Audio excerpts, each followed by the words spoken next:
I'm JD. Welcome to my channel. Please subscribe and please hit like. And what do I have here? I've got a swing tailstock for jeweling. I'm going to show you this little beastie here, but first I want to show you what the book says. So this is the Perkins book on modern watchmakers lathe and how to use it. And if I swing to the chapter on using a swing tailstock, jeweling rest, it's also called the jeweling rest. And I also have that in one of my catalogs. It tells you exactly how you use this. It goes through some of the cutting bits and all that kind of stuff, and it also goes through setting these fingers. I only have 2 fingers in my jeweling rest, but what do I do? There's a jewel there, there's a jewel setting in there, and how to cut that jewel setting with the jeweling rest. There's some of the jeweling rest guides here. What does this say? Figure whatever, setting the steps on the caliper, yabba dabba doo, blah blah blah. And then over here is a picture of that jeweling rest right here in the lathe, but we're going to show you what that looks like up front. I also wanted to show you in my catalog of all kinds of crap, right? This has got watch stuff in here, it's got parts, got everything, and I bought this. It's a reprint of a catalog from a long time ago, so it's like a 1900 reprint. And this beast is sort of the same as what I have. Maybe I have is a little bit better than that. And that's 3216, so that's the one that's down here. Jeweling or caliper rest with lantern, with lateral screw, without lateral screw. I think this is with lateral screw, it says, yeah, not lantern. So it's a swing rest or whatever. You can see them on. I bought this off of eBay from a gentleman, very nice guy. I'm not sure exactly how to use it. I kind of think I might, but I'm going to see if I can learn how to use this thing. But let's have a look at that. And just in case you're interested and you want to buy this book, it's really good for finding out what the heck your tools are and what they might have costed. So, 20th Century Catalog of Supplies for Watchmakers, Jewelers, and Kindred Trades. Kindred by Purdy, P-U-R-D-Y, and the back, J.H. Purdy. There it is. So I saw this thing on eBay, and I thought, I don't know what the hell it is, but I got to get one. And it turns out that it is a jeweling swing tailstock for a lathe. So it's for an 8mm lathe. It also has a plate which will fit it onto a 10mm lathe as well, which is nice, but I've got a lot of 8mm lathes. I'm going to try fitting this a little later, but let's have a look at what this is. So on one side, when this lathe is on the bed, the lathe bed, it will be attached on the bottom. Then you've got this part here, this base piece here, and swinging this back and forth. So if I look at this and swing it out, so what that's doing is it's keeping the base of the lathe, which is this part here, solid, while this part here swings out. And so if this is all the way in, it's straight, right? So if it's all the way in, this piece here is aligned with the center of the headstock.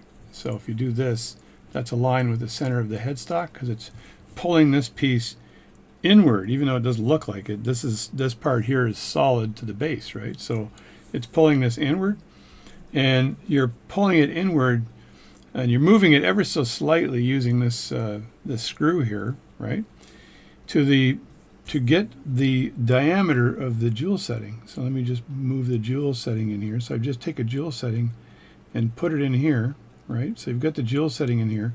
I'm going to disassemble this, and I'm going to oil it, and I'm going to put all kinds of, just basically make sure it runs well, right? So you've got the jewel setting in there. And what you want is that the finger here, these are fingers, these are the individual fingers, and you're turning the finger here so it kind of squishes that jewel setting, right? Or it's set properly so that when you turn this here, like this, that's the exact dimension that you need for cutting the diameter of this particular jewel setting. And I'll show you what tools are used for doing that. So I'm going to be taking this part apart to make sure that these 2 screws here make those fingers go back and forth for setting it up. And what you would do is you'd zero, first of all, you'd zero out the base here, or the tailstock, with the center of the headstock, and you can do that. This looks like it's a taper. It doesn't look like it's an 8mm size, but it looks like it's tapered, and it might fit one of my other jeweling tools. So we'll see, but there's that, okay? And then there's on here, this is just for affixing it to the lathe, and you just tip this over here like that, and so you can see how this just goes onto the base of the lathe. And then the back end of this thing, again, this is attached like that to the front here where your cutting piece would be. See how I just moved that just slightly? So, and this is moved forward by turning this screw here, right? Like that. And that's just moved forward, and you can see that as I turn it, that moves ever so slightly. So it's just cutting it, and it's moving just a bit, right? And these are tightened here and here. So I didn't see that tightening this would take this whole brace off, but you want this bracket here to be tight against this, because as you're moving the screw here, it's moving this forward, and all this is on the bottom is a guide. So this is a guide bracket that's, or guide post or whatever, that's affixed to this piece here. And remembering that this piece here is the piece that swings right back and forth. So that's the swinging piece. There's a hole here. I don't know what this hole is for, but I'm hoping it's not missing anything, but there's a hole here that for some reason, not sure what it is. There's also this is the screw here that's used to affix this here onto the base here, and it's the same screw. If I were to flip this for the 10 millimeter base, you can see the threading is there. You just take this, flip it around, put this on, and you can see the base, the difference in the base size here ever so slightly. So that's that. So I'm going to be cleaning this, but the point is that you can measure the diameter of that jewel and do the first cut, and I suspect you can do the second cut as well. You're using these two fingers to measure the two cuts, right? So I've got to figure out the second cut might in fact be the actual diameter of the jewel itself. So you probably put the jewel itself in there. So one of them is the setting and the other one's the jewel, right? And you put that in, and then you're able to do the cutting. Now, you can't do the cutting unless you get the proper cutter in there, right? And there's various types of cutters for jewel settings. And the gentleman who sold me this also gave me a set of what he was calling Anderson jeweling cutters, and there they are there. So these are, thank you very much, sir, by providing me these as well. He threw those in with the whole thing, so which is great. And as you can see, these are individual jewel cutters, right? That would afford you the ability to cut various size jewels with this base. Now the taper on this is not the same, but I can augment that taper because I've got probably a holder that would fit in there, and then I just basically put a pipe in there and then retaper that. So we'll try that out. And also coming with this Anderson drill bit set is this gauge, and as you can see, the gauge shows you the various dimensions you need to cut for the jewel. So it's a matter of matching these jewels, these cutters, with this dimension for the appropriate jewel size. So if I were to take that jewel that I had already, I'm going to just trial this and see what happens. I would probably want to fit this in here and see what kind of cutter I'd be using, right? So I'd want to basically put this down and see if this cutter is appropriate for this jewel size. So let me just get in close, a bit close in here. I'm going to bang my hat against my camera again, and you guys are going to be mad at me. But I'm just kind of playing live here. But if I get this jewel here sized right, this is a setting here. Yeah, I can see the inner and outer cutting of that cutter of that setting right now. Yeah, you can look up close here for this tool. You can see the rim that it has for cutting. So you want to make sure that your outer diameter is accurate, and then if you get an accurate outer diameter of the jewel setting, then you'll be able to cut the inner diameter without a problem. Right, so this one here is likely an 8. I don't think the settings are this big for the cutting. I think this is a normal or an atypical jewel here within a setting. So that jewel would go into one of these. So I'm just going to have to experiment a bit before I actually cut anything on this thing. So there we go there. I just want to make sure I'm not doing the wrong thing for this cutter. So I'd have to figure out how to fit that in, and then once I fit it into the right setting, I'd use one of these to complete the setting.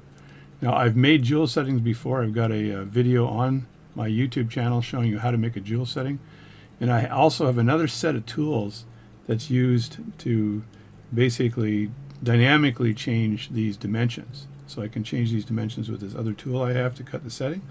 But these tools here will allow you to cut the setting in one shot. So you're getting both. Let me see if I can talk while I'm pointing at this.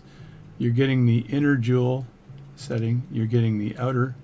That little crack there is the outer part of the diameter, and then this crack over here is the edge of the jewel setting. So you cut all the way in there, and you're going to be able to create a jewel in one shot, like a jewel setting in one shot. So that's the idea behind these, but this is like a trial and error. I'll have to try this out and see what happens. Now the fingers for these screws seem to be loose, so I should be able to take this off. I am not exactly sure, but I'm going to try to take this off here, and I'm going to line it up on my mat so I put them back exactly where they came from. I can loosen two at once, I guess, because I want to make sure that these fingers work properly. And I'm not sure whether I have to any work to actually correct this at all if they don't work. Hopefully not, but I want to make sure that this stuff works before I invest a lot of time in trying to cut a jewel with this. So there are the screws. I'm going to lay them in here exactly like I've taken them off. So that's 1, 2. I'm putting them on the mat like this. 3, and then I've got 4, and then the last one here. And let's see what this looks like inside here. And 5. I imagine that this is done for maintenance of some sort, right? And 5. Take that off like that. And is this going to lift off? It should. There we go. So that's lifting off right now. But look inside here. What do I have? What's this mechanism actually look like? It seems to want to slide all the way back here to take it off. There, I got to remember that. So that's what the base looks like there.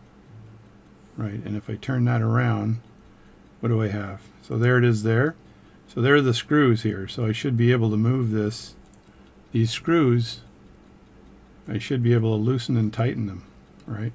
Because there's a big long screw there on this side, and there's a big long screw on the other side. So if I oil these, and this is sliding along the base here, so I'll clean this up too. But if I oil these, I should be able to move them without a problem, right? So let me just get a little bit of oil out here and see if I can do anything to unjam these. If I can't, then I've got to basically put them into a ultrasonic cleaner to see if I can loosen them up. They're very fine screws, and they're not going anywhere. So it looks like if you look at them from the side, they've got to be able to both pull and push, right?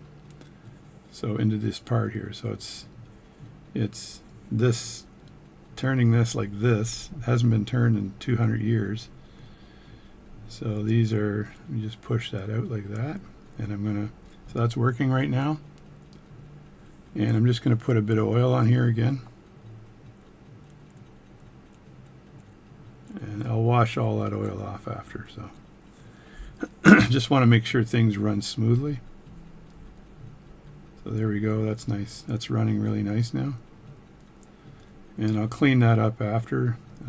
Get out the old towel and start using some of my cleaning material to clean this up. So I'll even these out, and this one here I can also screw that one back too. I just put a little bit of oil on the base here, right here. And I know for a fact one of these screws, the lathe has got one little problem on it. So let me just screw that back. And I want to make sure that screws back nice and evenly. So that's feels like it's kind of bent a bit. It gets to this part here and it feels like I'm having a hard time moving it. Although it is screwing, it just feels very difficult. So I'm not sure why. So I'll move that forward again. It kind of hits that point there and then it turns. So that might be bent. It looks like it might be bent on this side here. So it's not, in fact, the screw on the end here that's causing the problem. On the finger, it's the base, it's this thing here that might be need some work. So that could be bent or something, right? I'm not sure. So that's not smooth. It's workable, but not smooth. And maybe if I turn that more, it'll smoothen out a bit, but I'm not sure. The other thing I can do too is just add a little oil on here.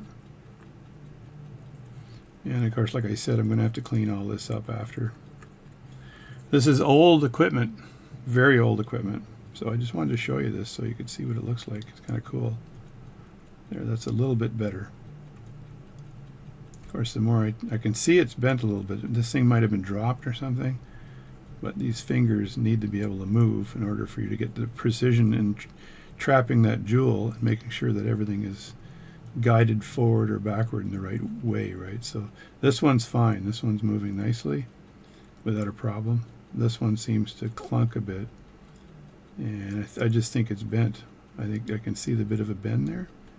So that's bent, so when it gets to a position here, it doesn't want to turn, right? So that's that there. So let me just get a cloth out and get some of the oil off my fingers here.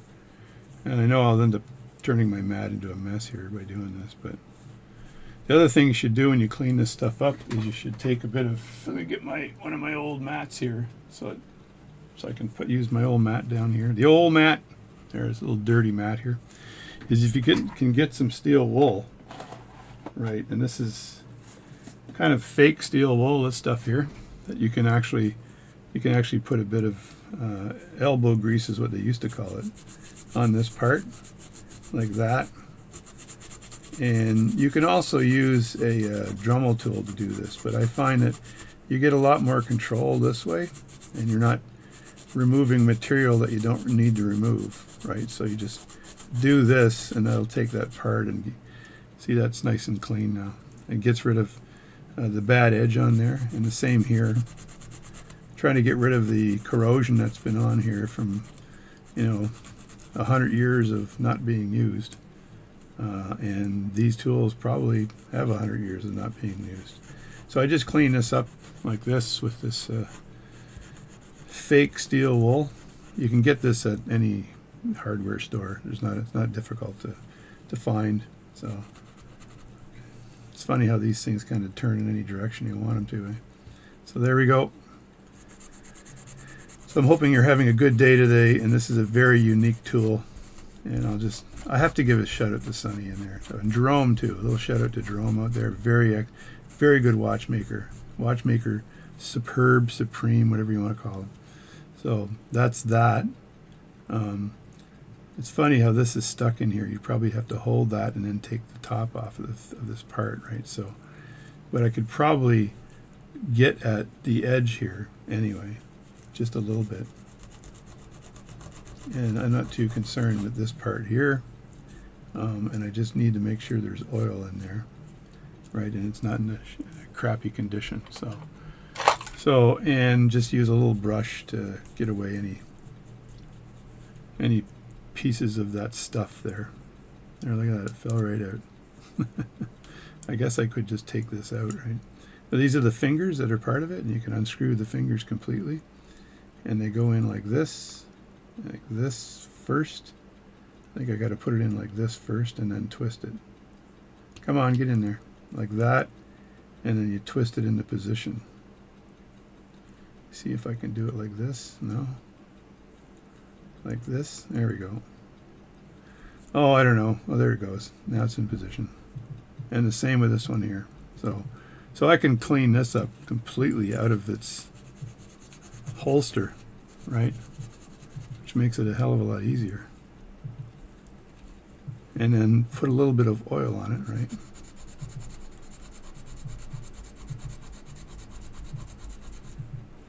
Like that, and then like this. I think that's good, and I did the top already, I believe, yeah. So that's good there. And then just want to make sure there's no steel wool left in it. And then I think I just put that in there. I want to put a little tiny bit of oil on here though, for this to move. There we go. And then this rubs against the top of this, so I want to put a little tiny bit of oil on there too. So it all works very smoothly. And that ends up like this, so I have to put it on like this first, right? Like that, and then I think that just turns inward. It's supposed to turn inward.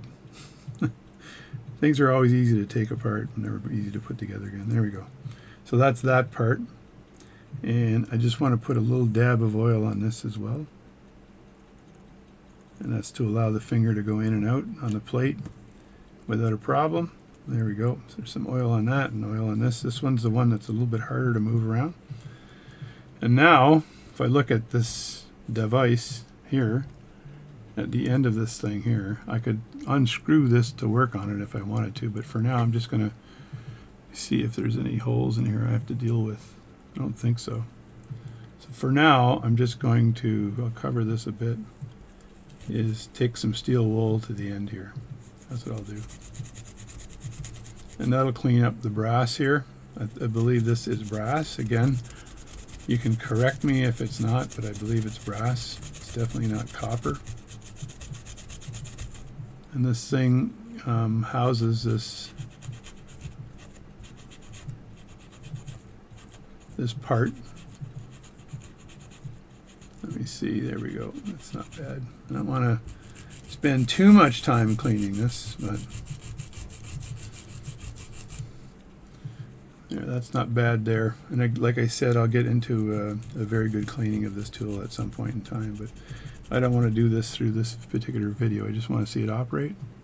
So I don't think too much got in there, but you never know.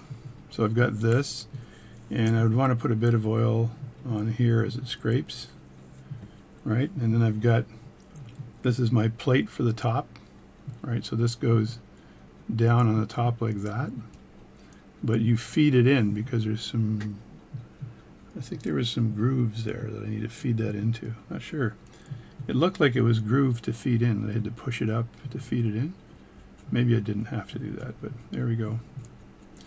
There's also, it's a little bit tight on the edge, so I want to put a bit of oil on the edge right there. So a little oil on there too. And I'm not too concerned about my fingers getting in here right now. I just want to see how this thing operates. So I'll put that down. Is that going to slide in, or do I have to push that in? I think I have to take it from the back. So there's probably the way they cut this thing. There we go. So there it is there. And then these 4 screws need to go in there. So I have to move this back. Is that moving back? I am not sure. That one is definitely moving back. That might have been moving forward. Let me do it this way. Yeah, there we go. So I just want to move these here, and you see how that's moving now? That's what I wanted. This one here is a bit stiff but still workable. And I'll level them off here. Like that. Right? And then these 2 screws here should fit perfectly in place. I got to make sure that those are in fact lined up as well, right? So if I lay this beside it, it's kind of lined up like that at an angle, so it might not be all the way. Like if it's lined up like this, it's not quite all the way in there. So I feed it from the back, push it forward, and this might work. And if I look at the way the screws were in there before, it would be one here. And I'm just going to put this in to see if it stays. And it seems to, so that's just pretty much lined up nicely. That's 1 and 2. This is as interesting as watching grass grow in my front lawn. So 1, 2, and then 3 and 4. Grab these screws too. 3, like that, and screw that in. And 4, like that. That's 1, 2, 3, and 4. These are screwed in now, and I'll tighten them just a bit. I don't have to be tightened too much on this, right? Just a bit to make sure that they're snug down. So, and I do believe that the the fingers will clear them, so I'm not too concerned there. This needs tightening as well. My screwdriver bit needs tightening. Never hold your finger behind the screwdriver when you're tightening the bit. Let me show you what I mean. So you're tightening the screwdriver, or the screw in the bit here. Never put your finger in the back, because invariably this will slip and go right into your finger. So you find home here and then move your finger back out of the way, and then you tighten the screw. There we go. That's how you do it. If anyone tells you different, they're full of it. Okay, so there it is there. So now that should be operational when I turn these, right? So if I turn this counterclockwise, if you look at the gap there, it seems to be moving. Seems to have a little bit of a bend there, like I said before. It's having a hard time when it gets to a certain point, right? And I think it has to do with this being bent. So I'm going to have to look into that and see what I've got. This one here, does this one here move? Yeah, this one here moves. I can move that all the way up, I think. It moves right up to there and no further. So maybe these fingers actually go the other way more. Before I run out of real estate, right? Yeah, I think so. So there we go there. So that's the fingers anyway. I'm just going to make sure these are operational. They seem to be a bit tight in there, so maybe you have to have this a little looser. Maybe, don't know. So that's that. Those are the plates there. And then this would move forward with this screw here moving forward. So let me just put a little bit of liquid on this one here. So I'm going to, again, just use this to clean this off a bit. And then screw that up a bit more. And then put a little oil on it and then back it off. I got a cloth here to clean that up. I know this is exciting stuff. I should just do a description of this whole thing and not this, right? So, but I figured I'd spend some time with you today. It's a Sunday. A little bit of oil there, a little bit of oil in the back. And I think I will throw the whole darn thing into an ultrasonic cleaner and then let it dry later. Now I noticed one thing is that this is warped. If you look at that when it's turning, it's warped. So it makes it a little hard beyond a point to turn properly. If I loosen this up a bit, it might be a little easier, but it's still harder than it should be.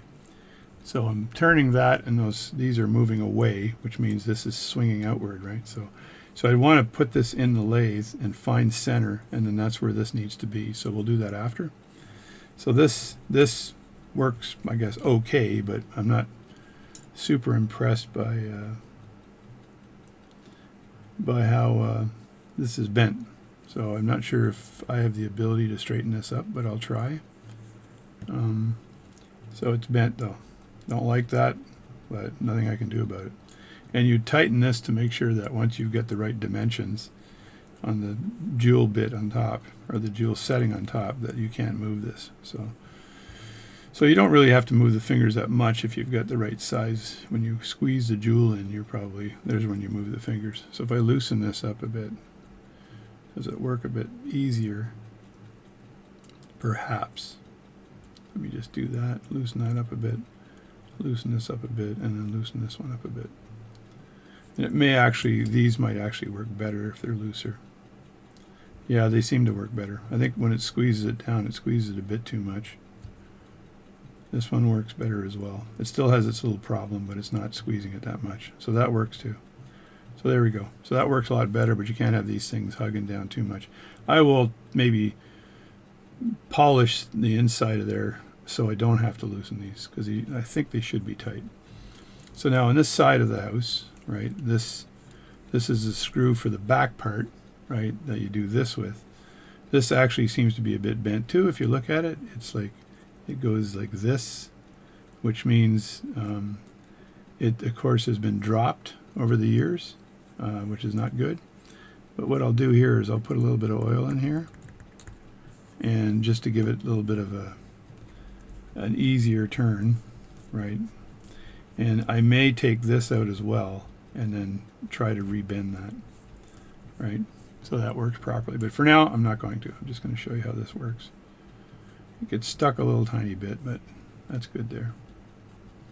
I imagine there's a groove, so this screw would go down in there, and I imagine there's a groove on the inside here. And when you loosen this part completely, right, it would expose the groove. I probably can't loosen that without a pretty hefty screwdriver, but anyway, I need to get this aligned as well. So let me just sit this on a lathe and see what it looks like. So this is one of my favorite lathes here. It's got a I think it's a Bowley, or what is it? Anyway, it's one of my favorite lathes. It's a Bowley Lennon, yeah. It's a very nice lathe. And it's got a micrometer tailstock on it right here, which is very nice. If you need one, this is the perfect micrometer tailstock. I have a piece of tape on here so things don't fly out, but this works really well, exceptionally well. And it's a collet holding tailstock, which is very useful for a lot of lathe work. So I'm going to see if I can put it on this, right? So this would go on, should go on like this, unless I got the wrong size lathe bed. Yeah, this lathe bed seems to be too small. So if this is a lathe, I'm hitting things. So if this is the right lathe bed, there, that's the right lathe bed there. That means I've got to switch lathe beds between the two. So it took a while, but I re-tapped this plate here, this base plate. That's good for this lathe, so that this screw, I think it was an M532. Anyway, it's a fine thread. And I re-tapped it, and now it runs perfectly through this.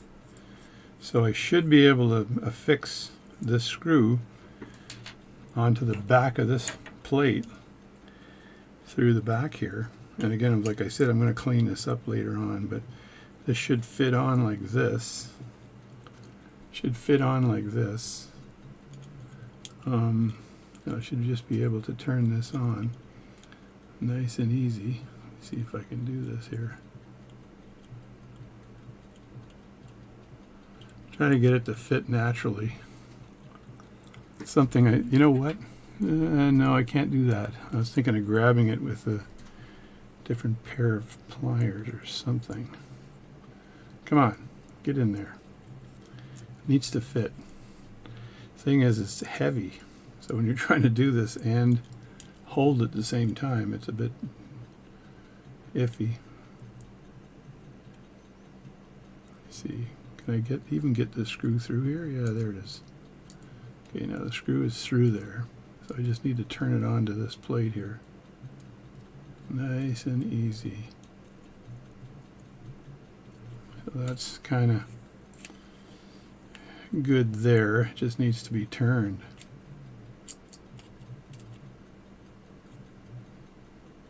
Come on. Don't be a pain in the butt.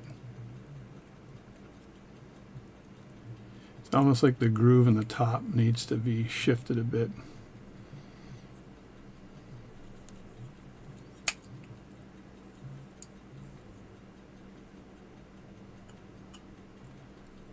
Oh, there we go.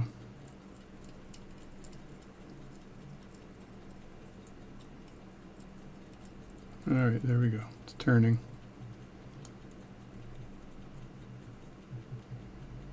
There we go. So that's turning in there now. I just put this on backwards for a second, because it should go straight down like that.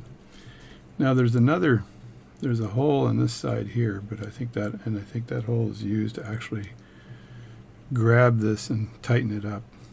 So it goes on like that. So that's now working. But I need to put all this stuff back. So I just wanted to fit this to see if it fit properly. So, but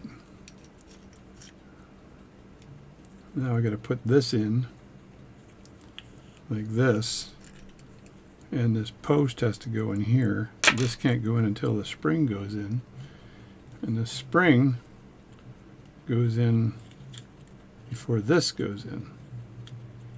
Come on out. Right. So the spring should go in. The spring is supposed to go in the hole. Oh my God. This is not easy.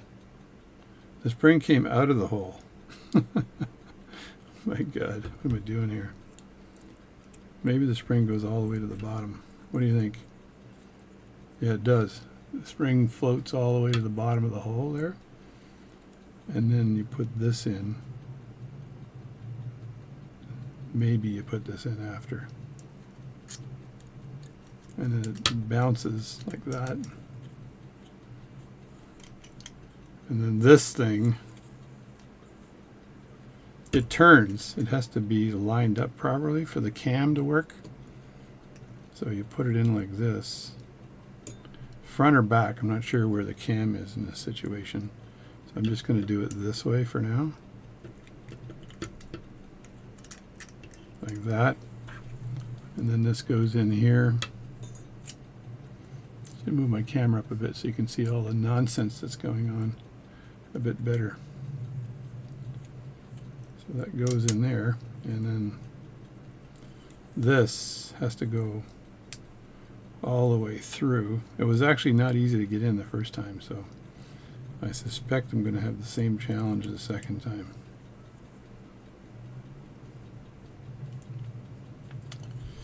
Wow, what a challenge.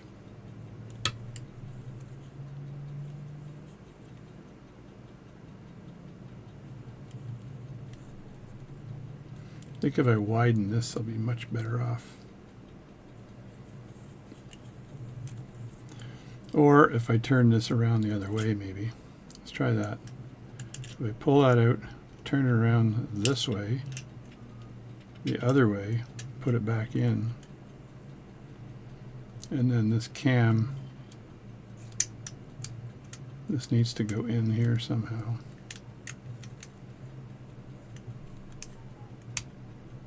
Like that.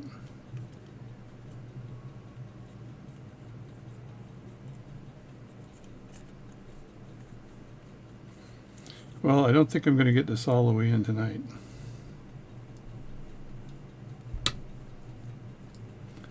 I'm going to fart with it until it works later on, but I don't think it's going to go in all the way in tonight. It seems to be camming a bit though, which is nice. But it does have to go all the way in the hole, because this would come out like this. There's the cam parts here, and if I look at where the cam is, it should be all the way in like that. That's the way it should work, like this. So which means this has to go through the hole, and if it's not going through the hole, then I got nothing.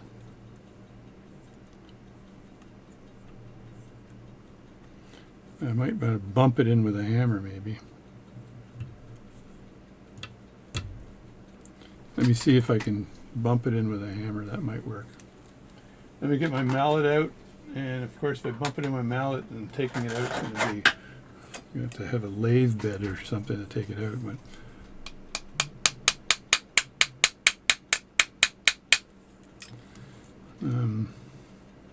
no, that ain't bumping in. That's awful. Awful, I tell you. Let me see. Pull that out again. Turn it the other way. Like this. You can see it's been shaved and everything too. A lot of work on this thing. Put it back in again. Like that. Oh, remind me not to buy vintage tools again. There. So that's like that. And like I did before, if I kind of try to tap this thing in,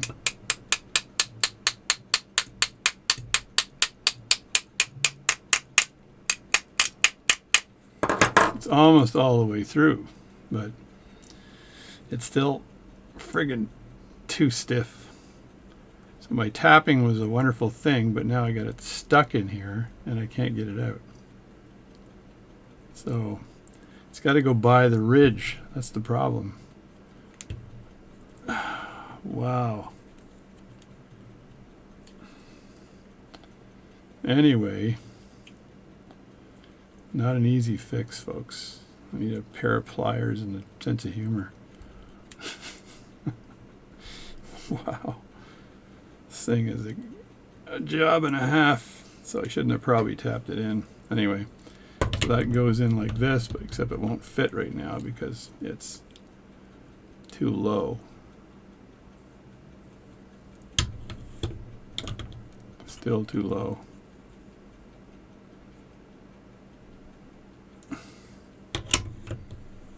Still too low. I'm going to see if I can use a pair of vice grips on this thing. Now, I don't want to mark it up, so I'll wrap it in a piece of cloth and then I'll vice grip it out. I'll be back. Alright, I got it out. Alright, my problem is this thing here needs to come out a bit more to fit on here on the lathe bed. It almost works. It's so close. And I think that this is all the way in now, which is good. So the action is like this. And this does pull it in when you do this, which is great.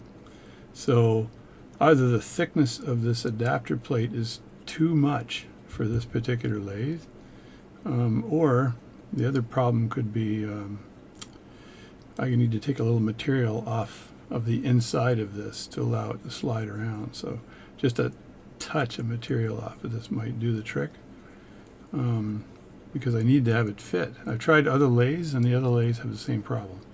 So it needs to be adapted just a bit. So that might have been not the original as well. I saw all the work that was done on it and it doesn't look like it was the original. So you've got this like that, and it's friggin' almost fitting. I know if I pound the end here, it'll go on. So, and then tighten it on the end here. Okay, so that's on solid right now.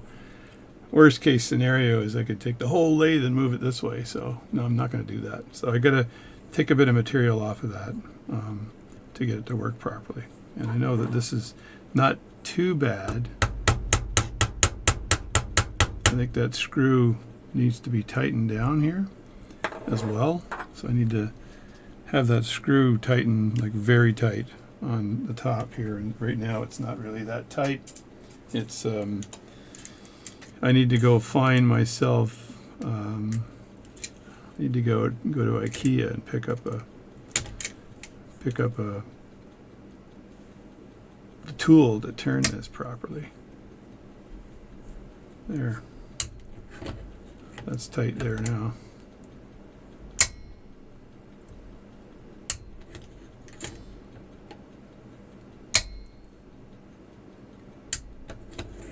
Now, of course, I don't want to strip this, so I got to watch how tight I do this with vice grips, because vice grips can give you a lot of torque that you might not want. So that's it there. So this, I won't be able to line this up with this today, because I know that I know I've got a lot of more work to do on this. So that's kind of what it looks like from the top, like this. And that works fine there. That's nice. This is bent a bit, so I need to work on that because it is bent. So when I bring this back, I'm actually pushing this away this way, right? So when I bring it this way, I'm moving it forward because I'm screwing it in towards the, I'm moving this inward, and I'm not sure how far inward it can go or needs to go, right? Probably not all the way. I'm not sure anyway. So I got to fix this screw here. It's bent, and I don't want it to be bent because it'll probably screw the threads up. It'll screw the threads up on this if this thing remains bent. So not good. So this is bent. Got to fix that. The fingers are kind of working now. If I look at the way they operate, it kind of moves them this way, like that, like that. So the fingers are working on the top, which is good. But I really need to line this up before I can use all that stuff. So I need to shave a bit of material off of that clamp thing and get that fixed. Alright, after a whole boatload of filing of this part here to get it to fit into the slot of the base here of the lathe, I may have it. So I got to put it in here. Not really sure which way it goes, but I know it has to go in like that, and then you put this in kind of like this. Okay, that's not right. Probably goes this way. Put this in like this, like that. Yeah, that's the right way. And then I have to turn it all the way to the other side. And then it fits in like that. It's got a little bit of spring left in it. And then when I put it on, hoping it friggin' works this time. There we go. So there, that's good there. That's tight. It's tight as hell. I may want to take a little bit of stuff off of it, but it's good. So now when I tighten it here like that, that ain't going anywhere. So that means that I can actually center this thing. I had to file that a lot. I even used my Dremel tool to try to get it to work properly. So, but if I look at this now and tighten that up here and I reel that in a bit, I'm just going to eyeball it to see how far off it is. And I can tell it's moving. It's pretty damn close to the center right now. Yeah, pretty damn close to the center. So I don't think I have to do much more. I think this is fine here, but I'll measure this and see how centered it is, and I'll do that tomorrow. So that fitting this thing on the lathe was not easy at all. So the fingers seem to be working now, which is nice. They're moving in, which is perfect. And I know I have a jewel right over here like this. Let me just throw that in here and see if I can. There it is, and I'll just throw it in this end here. There's the jewel, and if I screw it this way, it's going to work. Who knows? That's awful tight. It's awful tight. Let me try this one here. See, I do that there, like this, and then this would move. If that's centered properly, right, this would be moving. See, this way, I think. I don't know. One way or the other way. I got to straighten this up, though, because it's a bit tight. And these fingers need to be loosened, or they need to be freed up a bit. So the whole thing is starting to work. It's not completely working, but it's starting to work. So some more measurements required. It's an interesting tool, but it's going to take me a while to get used to it and get it set up properly so it actually does work. So just like to thank you for watching this video. I'm going to turn on my camera here. There it is. So I'm just thank you for watching this video. I've been up and down from my basement 2 hours now just to get this thing to fit properly, and having to deal with the plate on the bottom and having to tap a new hole, you know, because the hole wasn't good enough.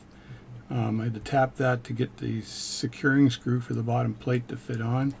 That screw right there.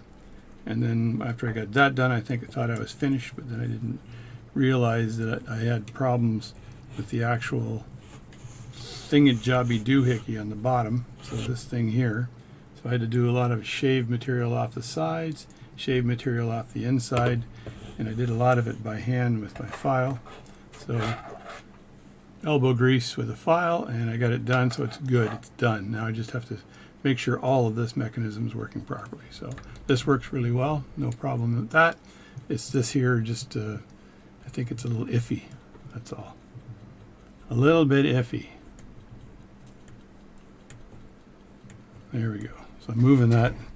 Which direction am I moving that? I think it doesn't, if you don't secure it, does it move at all? I don't know. Oh, that's secured there. I don't know. I'm new in town. That should move back. Like that. But who knows? Who knows? Yeah, that there actually pushes this way. Like this. So this screw has to be in the slot. This has to be in that little slot right there. So if I move that to the slot, screw that in like that, So that's now in the slot.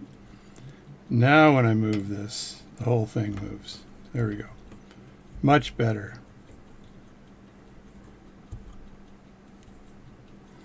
And actually this has to be tightened down too. Everything has to be tightened down. So that's a lot better. So I would be moving it like this until I got to the point where that screw was touching here. And that would be perfect, given that I zeroize it so that it's not leaning over too much. So that's the tool. And I hope you enjoyed this little adventure. This thing is in here really secure now when I tighten that down. So there's no problem there at all. And like that. And that's why I used a file to take the material off, because I needed just a little tiny bit of material at a time. If you take too much, then it doesn't work. So anyway, that's it. That's it for my video today. So thanks a lot. You can give me your comments. It's been quite the adventure, and I absolutely have to shave. Thanks a lot. I'll see you later. All right, I'm back at the bench again. Get this out of the way here. I got my Harley Davidson hat on, but it's always crooked. Oh, I love it. I love it. It's comfy as heck. Anyway, this jeweling, this is a swing over jeweling set here, and I've been working my butt off on this thing just to get it in decent condition. This spindle here, or whatever you want to call it here, works pretty well. It's still bent a little tiny bit, and I'd like to bend that back in because I can see it going up and down. I can use a dial indicator to determine how far it's bent, but I can also just eyeball it when I do it. This one here is bent even more. I don't like this one here. There seems to be a big bend here.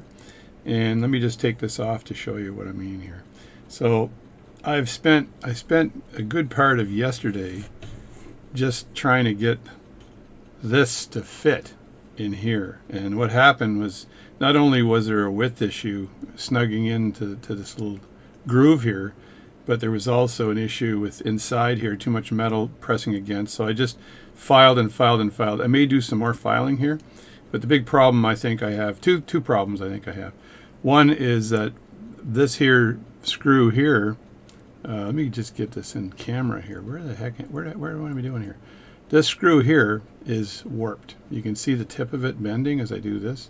So I've got to straighten that out. Now I've watched a bunch of videos on how to straighten these things out. One guy says, well, you apply heat on the upper bend, and then the molecules will basically gather or compress, and it'll straighten the bar up by applying heat. I'm probably going to just pound it. So what I want to do is have this in a block of wood, because I don't want to ruin the threads, and I want to just kind of tap it straight from the block of wood and get this thing working properly, because it kind of jams up. The other thing is that these here fingers are absolutely necessary to use this tool.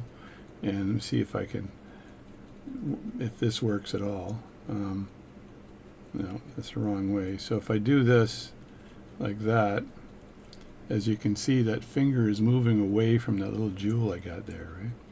So, and I can only move it so far. It's not meant to be moved really far anyway, because the jewels are usually pretty small, so I can tuck it in that way.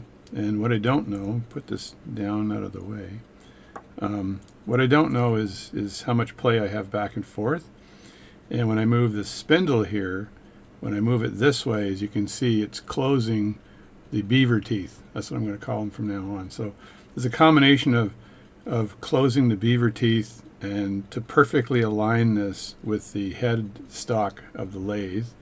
And then this has got to be perfectly aligned. And then I can use the bits that I showed you earlier to actually carve jewels. So there's lots of stuff going on here.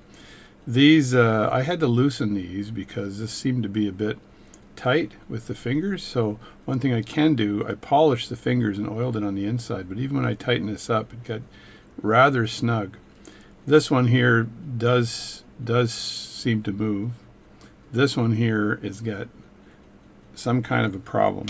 If I loosen this up a bit, I'll bet you any money it's gonna, yeah, see, they tightened up on me. So there's a dimensional issue with these things. But it has to be, this should be tight. There should be no reason why this shouldn't be tight. So if I turn it, if I basically twist this towards it, it should be able to move those teeth, but it doesn't seem to want to move the teeth. So I've got to work on this part as well, and I think this is also bent. Because if I look straight on to the end of these two screws here, one of them, this one here, looks like it's bent inward. So that would obviously cause a problem where it is here. So again, I may have to tap or bend this one as well. So a lot of bending required. I think this part was effectively dropped at one point in time. You can see the severe bend in this one here. It was dropped. There's no doubt in my mind. I can see the bend right at this point here. And when I turn it this way, it bends this way, curved this way. When I turn it this way, it bends that the other way. So I'm going to remove this and rebend that so it's in good shape and it screws in. And to remove that, I think I just have to loosen this screw here, because this screw keeps it in the groove. And then I just screw it out, and you'll see the groove showing up. There's the groove right there. And I'm trying to keep everything in camera for you and not put too much BS in this video. And I get to the end of this thing, and I can see the threading is kind of screwed up a bit. I may be able to tap that, re-tap that, but I've got to match the threading here with my tap and die set. So I did re-tap this here. I re-tapped the base here because this was not fitting properly, and I got to admit, I did a beautiful job. It tapped perfectly. It took me a long time to figure out the tap size, but once I got confidence, and I actually put the threads beside each other, the tap threads and the thread of the screw, just to make sure that I wasn't going to screw that up. So and here I'm just wheeling this thing out, and the scrape or the dent or the whatever you want to call it that's in with the threads may not matter at all. It doesn't seem to have a problem here as I play it back, but the bend would. So, and I don't like that bend. Now, for some reason, if I screw this rod up, right, I'll end up having to make another rod. So, and I can do that on my lathe. So there's the rod there.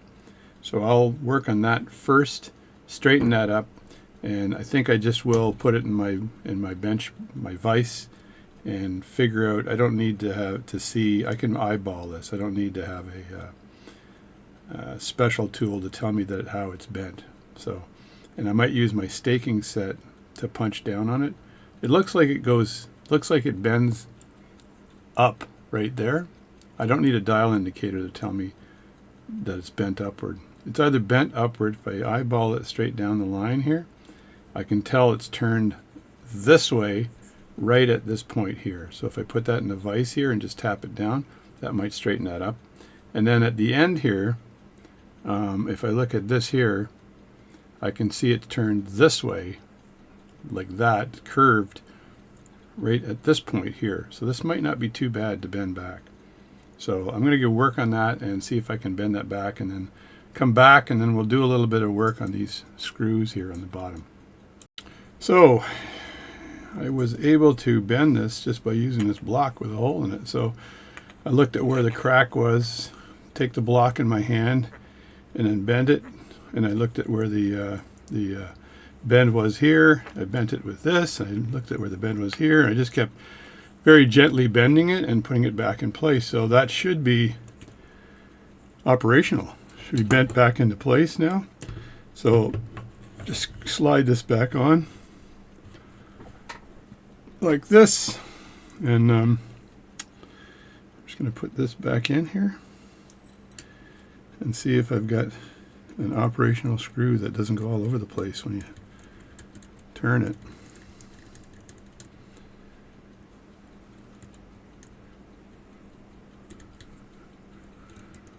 I know it's a little bit tricky on the end here because of the threads being a bit bruised. So I have to get it to this point here. I need to put my glasses on. I bought a pair of dollar store glasses, which is kind of cool. I just used it for protection, but I bought them as like 3 times for watchmaking, and then put my airy loop, one of my many airy loops, on this particular glass. And I can see that I got smudges inside my airy loop here. What the hell is that all about? Anyway, that way I can see here, and I'm just rolling this in, and it looks like it's fairly straight. See if I can get this in here like that. And does this is going to grab the groove, as they say? Is it going to grab the groove?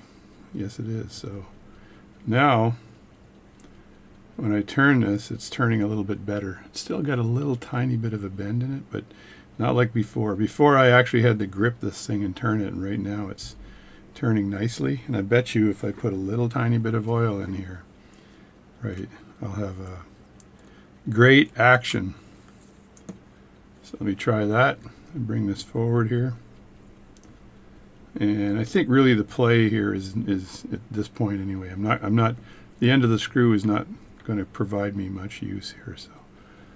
So I've got this thing is pretty much working now, which is nice. I can see a slight bend again. This could go down a bit from this position here. So with this knobby pointing upward, I think this could be bent down just a tad. If I look at that, it's up right about there is where it's up, right? So I could bend that down just a bit more.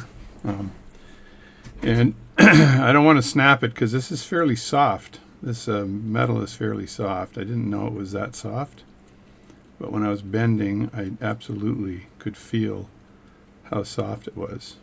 So let me just loosen this again and unscrew this. And I'll show you what I do here from the bending perspective.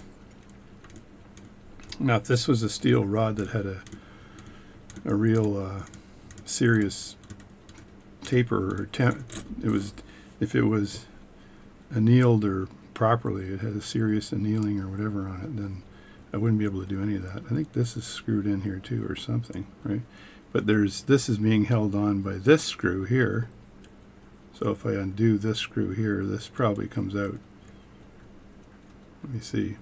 All kinds of screws and everything else with this thing, right? There we go. So that comes out if you take that screw out, and it fits into that little groove there. And then you put this in like that, and it allows it to turn because you're not really worried about it turning, conforming to the turn. So I put that back in place, and there we go there. And it can just sit like that for now. I'll leave it a little bit loose.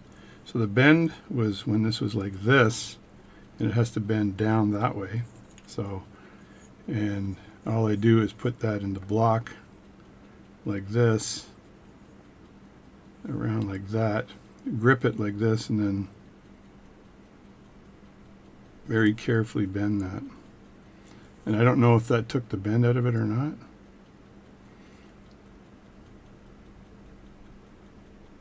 I guess you could put it on a lathe to test it, right? But let me just slip it back in here for a second and see if this screws back in nicely.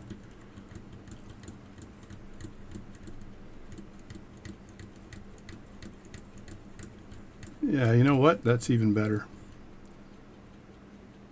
Yeah, I can see a little tiny bit, but it's not discernible. You can't really see the bend that much.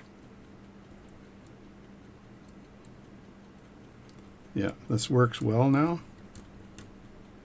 You can only see the bend when I put pressure on it. Let me put this back into place here. You find out when it slips into the groove like that, and then tighten that up a bit. And now when I do this, it backs the jaw off. So it swings this out, this outer, right? So I'm doing it backwards because this is where the cutting piece would be. Now my other concern, again, is these things here. So I want to be able to see what the heck is going on here. So I'm actually going to, I'll tighten this up just a bit, like that. Yeah, kind of like that, and then I'll just take this off. So it's out of the way, and I want to see if I can fix these, because I think there's a bend in those too. So after 100 years of operation, these things get kind of beat up a bit, so I don't blame the seller here, because it's kind of a unique tool. But because of the Canadian dollar, I had to pay a small fortune for this thing. So I just screw that back in a bit so I don't lose the screw. And then these things here, I'm going to loosen them off and have a look at the story here behind this. because I had it running before, but now it seems to not want to work well. So let me just see if this turns this way more. There we go. So now that loosens that up a bit. And it's making the finger go that way by turning it counterclockwise. But this one here is just stiff as shit. It's not going to turn at all. So let me just remove these screws here. Not sure how exciting this is for you to watch, but it's one of these necessary things when you get tools that you're going to have to work on these things. Just move my camera just a bit here so you can see a bit more of it. And I think I'm going to edit out some of the earlier stuff I did because I was just farting around, and it'll just be boring for you. So I want to make sure these screws go back in the same holes. So when I take these out, I just put them in the same pattern down on my mat here. That way when I put them back in, left, right, top, bottom, it just slid right out. When I put these screws back in, I don't have to worry about them threading differently, right? So there's a bit of a hole right here too, which I don't understand at all. And these screws here are for taking this whole thing off, right? So if I were to take that off, and there's two screws here as well that I guess are for that too. So, but they're pretty flat. So if I don't have to take that off, I won't. But the problem is these fingers are not sliding as well. And if you look at this up close, you can see that, yeah, you can see that this one here has a bit of a bend in it. So it's going to be very difficult for this to move. And if I just try to move it right now,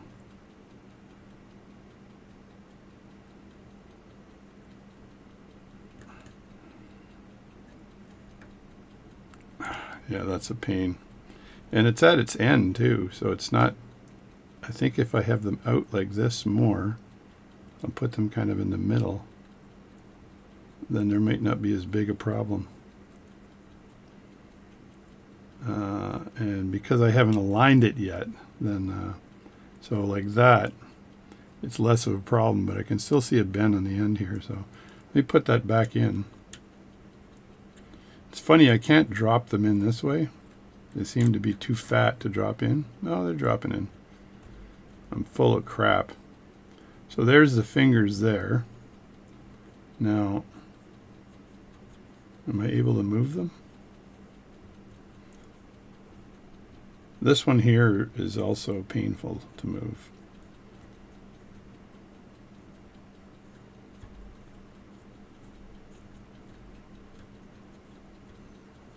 I am concerned about rebending something because this here is at a bit of an angle, but when I turn it, the angle kind of just stays there, which makes no sense at all. You'd think that if I turned it, the angle would move in and out. So the bend here might not be what I think it is. So that's this one here, and it may just be a bend in the hole that was made for this thing, because if the hole is at an angle, then the whole thing is going to be at an angle. And I think it is just the hole. Yeah, I think it's just the hole for this and not the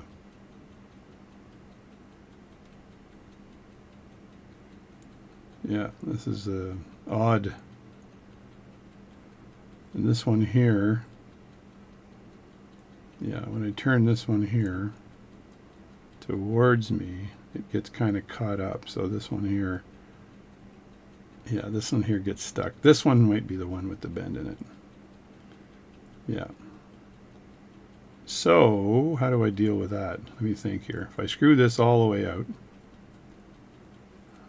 then I might be able to just have a look at the I have a dial marker, I have a dial gauge for this, but I don't think I can use a dial gauge for this. This is so small, you don't want to go near those threads because you could ruin the threads on them, and then you've got a device that just doesn't work at all. So this one gets stuck every time I do a half turn because I think it's stuck inside the hole here with that bend. So somebody must have hit that or something. Many moons ago. Many moons ago. I'm leaving it in here because there's a little groove. You could pull this up and turn it sideways, but then this post comes out. So I just leave it in there and then just force the damn thing to come out, because I want to unscrew it and then try to loosen that up after. Oh, Jesus, that thing isn't good.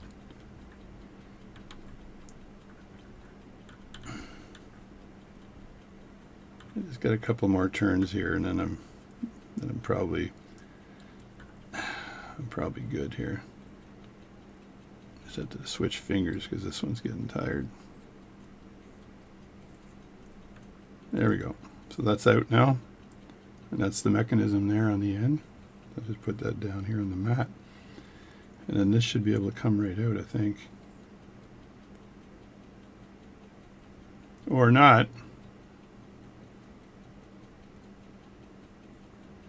So I think I got to figure out how this comes out.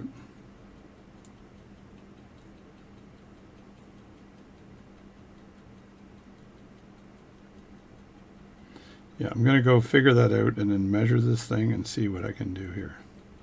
Because that seems like it's in place and not movable. Let me get my lens down here and have a look.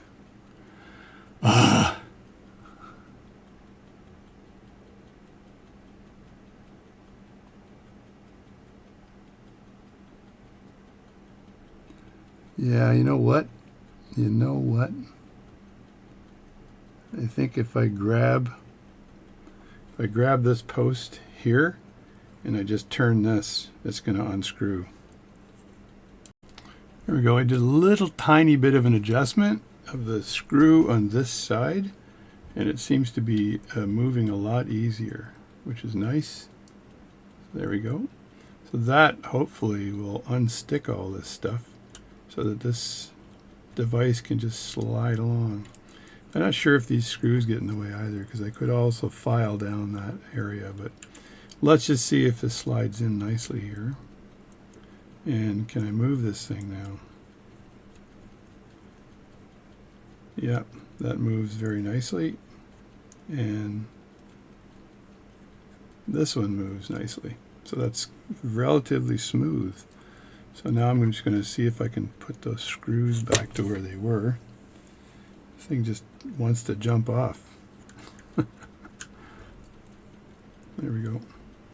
And again, make sure they move nice and smoothly.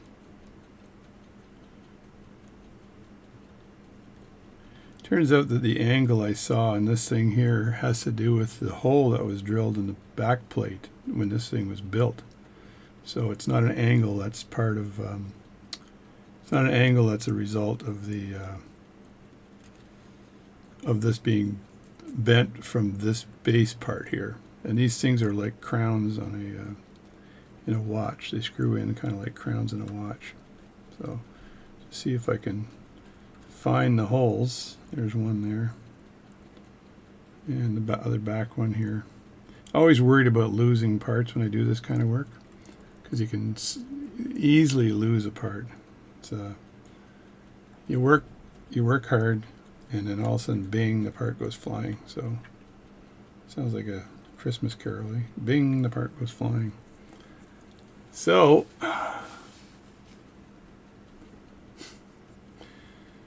a shout out to all my buddies on YouTube and Facebook and everybody out there that watches my videos. I bet my entertainment videos are doing really well. They're all comic videos. They're basically, I love those old talk shows, and Johnny Carson and Jay Leno and those, and they've got tons of amazing guests on there. So I try to capture those funny moments and keep the shorts down to, try to keep the shorts down to under 20 seconds. It's not, sometimes it's impossible, but a lot of times I can do it. So if this thing is squeezing again for some reason, if it's, see, now it's working nicely. Now I put the screws in. Is it going to still work nicely? That's the question.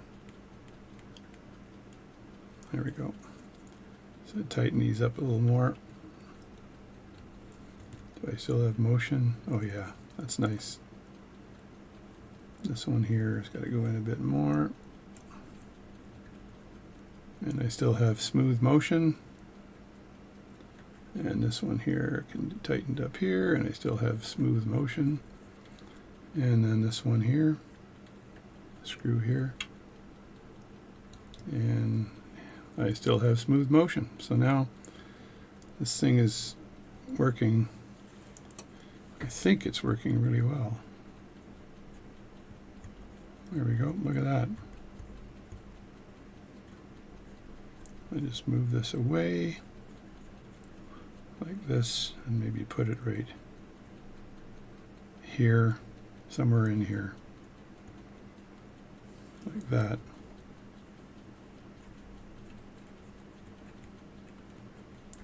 Line these little buggers up. It does get to the end of the screw, so when you're screwing it this way, it pulls it inward to the point where you can't go in anymore. And the same when you screw it out, it gets to a point where it gets a little more difficult to turn, because I think it has an angle it has to deal with, right? Like right there. So I'll just put it in like this, and like that. And then I get this here, which is now fundamentally working, which is nice. I gotta unscrew this here, put this in, and then screw this in most of the way. Now that I know that how this is being held in, I go maybe halfway here, and then pull this back, or push this forward a bit, like that, and then tighten this here. So I'm not sure if that's lined up right or not. Hard to say. I have to find the groove on this, That's all. Okay, there's the groove. I think I found it. So now when I turn this, it's in the groove here. Just loosen this up just a bit. And there we go. So now we've got pretty good freedom. And this here would snug in like that. And there it is. Let me just back this one off a bit, or maybe move it forward a bit. So the Bucky Beaver teeth are aligned, and there it is.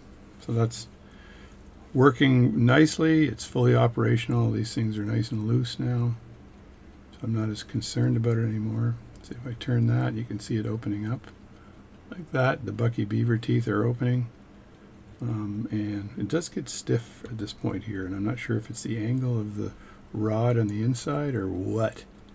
Let me just open this up a bit. There we go. And that loosens it up just a bit right there. So that's good there for measuring the jewel, putting the jewels in there. There's also, there's AB3, there's 3-finger things like this. So that's that. Now this comes off now, right? But I'm not sure whether I want to take a bit more material off of this, because it works. It's fairly tight. Do I care? If I move it back and forth like this a few times, it might wear it in a bit more. And at least I know it's in there well. It's flat. If I take more material off it, maybe it won't work as well. So, and you're always putting a bit of oil on the base anyway here. So that's that. This screw is good now. It's nice and straight. This screw, I don't think I had a problem with this one. It's got a little tiny bit of a bend in it, so it goes kind of down right at this point here and up right at this point here, but it doesn't seem to affect the operation of it. So yeah, I'd have to take this out and have a look at it. Let me do that. Might as well complete the job, right? So what I have here is the setting screw for this one here. So when I screw it out, if I pull this all the way out, it's not going to interfere with the groove that's in this one, because there's likely a groove in this one here too. It doesn't want to come out. Let me just take this thing all the way out here.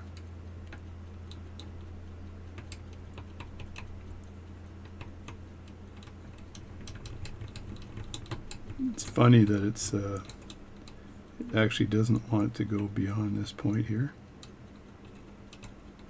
I think I may have to take the plates off of this completely, like this here, off. You just turn this around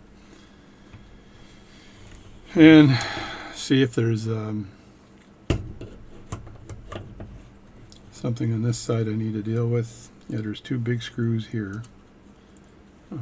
There's another one on this side. That's the problem. I got to get a different screwdriver. So there's another placing screw on this side here that's holding that in place. So I'm just going to grab a different screwdriver here, one with more serious blades on it, and see if that makes a difference. Yeah. I got my wider screwdriver in there, but it's not... yeah, there. That was easy. So I take this one out, and I got to remember the bigger one is on this side here, on the other side. The bigger one, now this thing should just come out.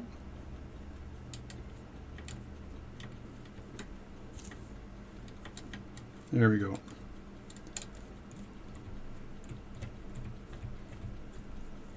That's just screwing out here, because I took that other screw out of there. And that was holding it was in the groove here, so I can just unscrew that like that. You got to be very careful when you bend these, because it's kind of a soft metal. So if you bend it too much, you can break it. And in this case here, if I bent this one too much, it would be a disaster.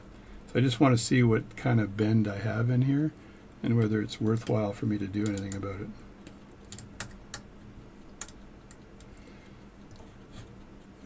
Let me see. There we go. So now we've got this out. There's a screw there, and there's the high side there.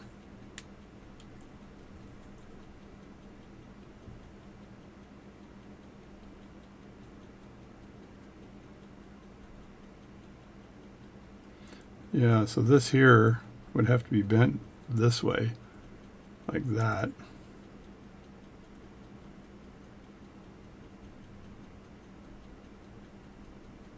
And if I look down the pipe here,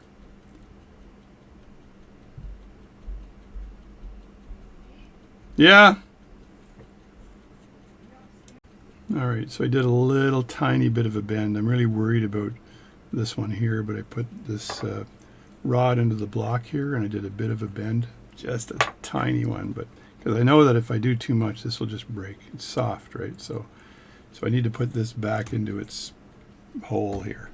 So I'll just see if I can record some of this stuff for you. And I had a dirty cloth here a few seconds ago, but let me give you another dirty cloth and just clean this off a little tiny bit.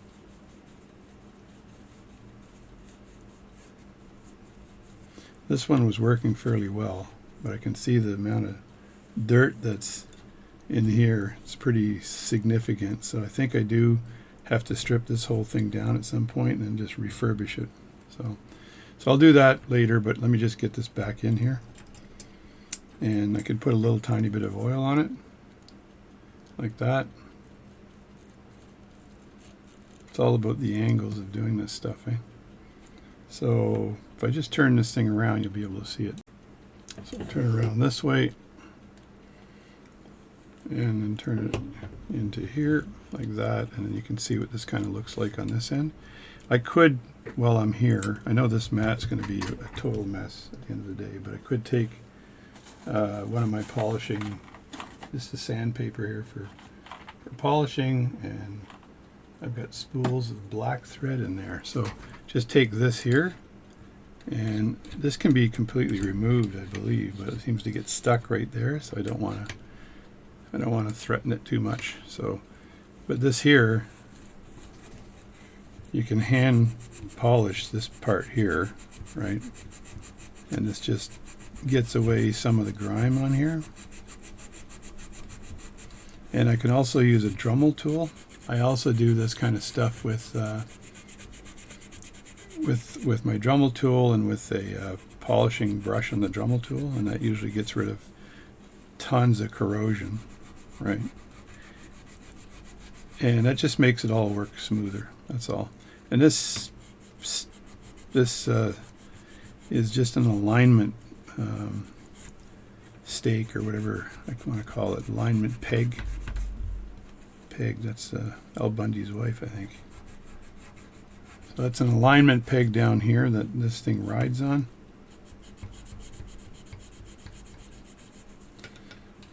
And if I really wanted to, I could unscrew that and get to the other part of it. But I don't.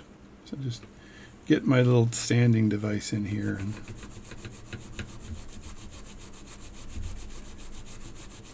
and my nice clean watchmaking mat is going to be a friggin' mess when this is over.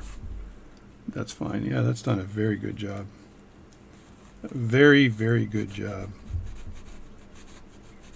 I just want it to be relatively shiny here.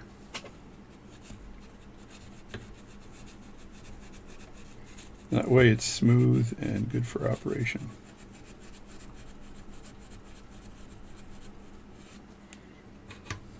Yeah, I can see that's looking really good here. And get the dirty cloth out here and just clean that up a bit. Yeah, and you can see how this looks a lot. You can see how this looks a lot better right now. Maybe a little bit of work on the base here. No, it looks pretty good. So that's a whole lot better, and that'll run a lot smoother. And this here doesn't look like it has much or any corrosion on it at all. But I could clean up the end here, like the tip on this thing. And it's going to be fitting some, it'll fit some tapered, there'll be tapered bits on the end for this thing here. So this this is abrasive kind of a plastic material, I think. But it's great because it's not steel wool. It behaves like steel wool, which is kind of neat. So usually for this stuff here, I take my Dremel tool and I deal with it with a Dremel tool. So, but you want it to be a little bit smooth. I won't bother putting oil on this right now, but you want it to be a bit smooth. And I think I had it in this way before, and I had the big screw in one side and the other screw in the other side. So this screw I think went in here. Can't remember. Maybe it went in the other side. Let me look. Yeah, that's a bigger hole on this side. So I think it goes in here. I'll just start it off.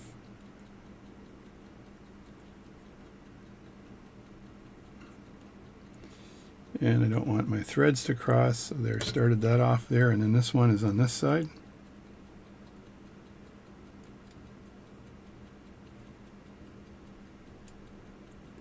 Like so. Start that one off somehow here. Come on, catch the threads. That's going to get cross-threaded if I put it in like that.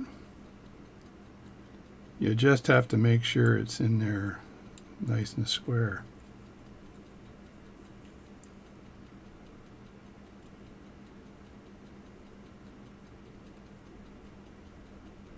I think I may use my screwdriver after and put this one in, because it seems like it wants to cross-thread. This one is fine here, which is good. That's a much bigger screw, so I'll put this one after. So what I want to do here is, this is the screw for the distancing here, so I put that in there, just wipe that off a bit, put a little touch of oil on the end of it. Where's my touch of oil container? I'm always dropping my oil. Oh, there it is. So I just want to put a bit of oil in here, and that'll spread. That'll go all the way through without a problem. And put that in here, and that's threaded all the way through. So just spin that thing on. Still looks pretty vintage, but it's almost operational. So it's very close to being operational. I can push this all the way to the back here to put that on.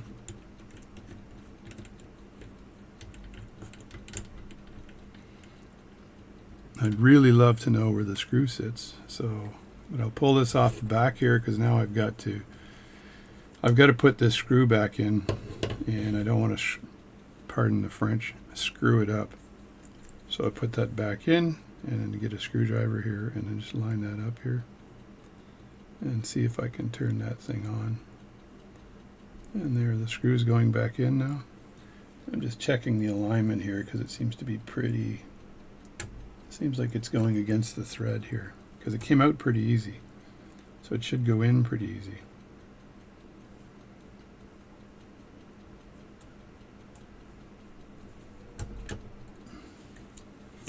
Maybe it's because I use this.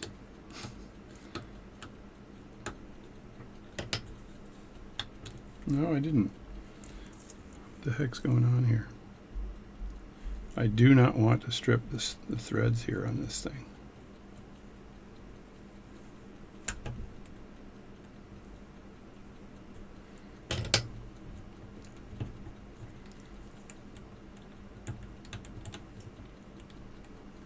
Let me pull this back out again and make sure I didn't do anything with the threads.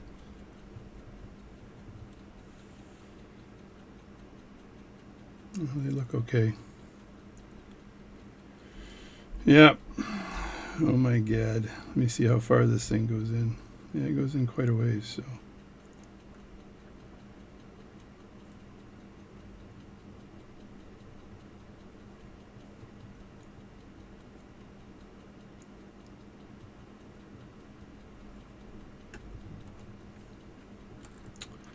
But I know these two screws are different. There's always something, always something. Let me see this screw here maybe goes on the other side. I don't know. I don't know. I'm new in town. I thought this screw goes on this side, but maybe it goes on this side. There, look at that. Fits in perfectly.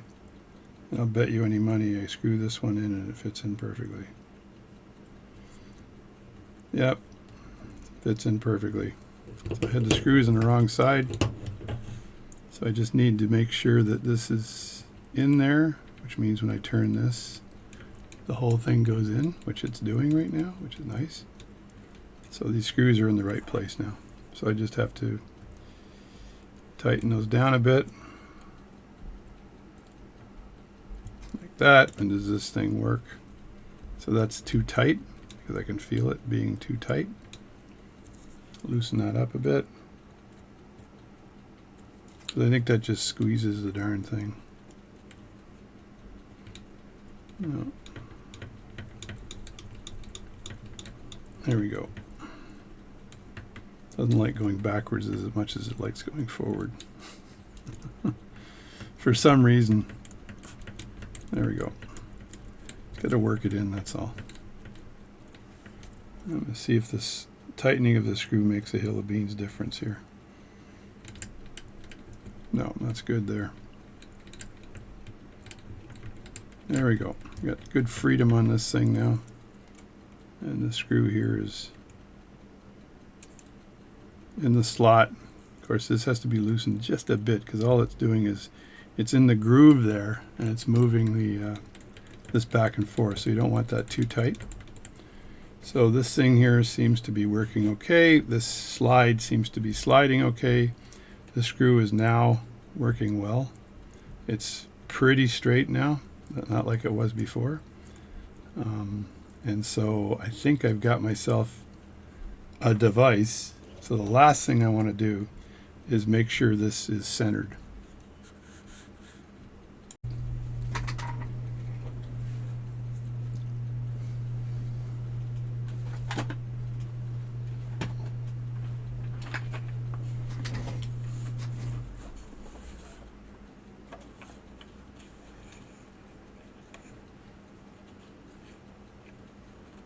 Why am I babysitting Tom's kids all the time? What the fuck's that all about?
So what I've done here is I've taken a stake from my staking set, and it's a centering stake, and I've got the right collet. I think it's a size 50. Is it a 50? I think it is a 50. So it's a 50 collet, and that's absolutely centered there.